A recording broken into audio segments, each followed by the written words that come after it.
Na sabog yan, sigurado sira yung output niyan o yung IGBT. Tapos sira din yung ano yan, combine yan pati yung rectifier o bridge type rectifier, sira din yan.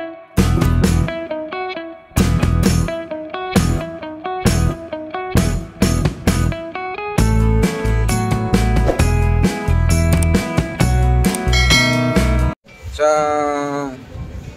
check mo, 'di ba open yung fuse, sira. Check natin yung EC in sa rectifier.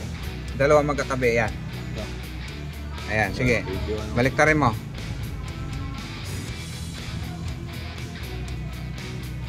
O, baliktaran ng reading, di ba? O, doon sa positive, negative, out. Ito, magkabilang dulo. Kabilang dulo. Kabila. Kabilang dulo. Yan, ganyan, ganyan. Yan. O, yan. Diin kasi may ano yan, may coated yan Yan. Sagad na sagad, di ba? Balik ka rin. Diin, magusok talaga. Sugatan mo. Yan, para tumalab. Yan.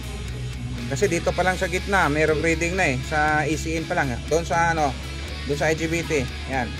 Doon, diretso ka. Yan, tatlong paa. Yan meron din. Doon sa ilipit mo yung isang paa.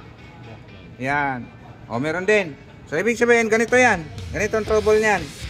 Diba ang sabi, nag-spark, pumutok. Ang nag-spark nun, yung fuse, nasa 10 ampere to 11 ampere yung fuse niyan. So, dahil nasira to, IGBT.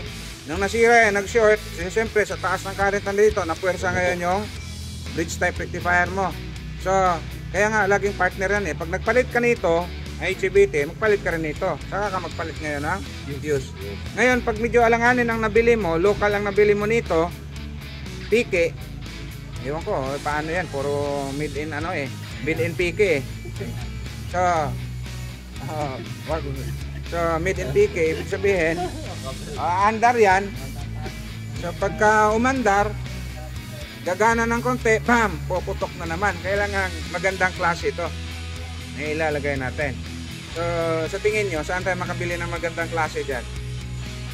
Kaya nga ito, mga mga kumbaga sana papuspusable itong mga ganito. Pag nasira, bumili ka ng bago. Kasi magkano lang to? 500. 800 to 1,200 or 1,500. Ngayon, liliburan mo to ng 400. Tapos ang pyesa 200. Tapos 200 ito. Magkano na? 400 plus 400. 800. Dagdagan ng 200, bago na.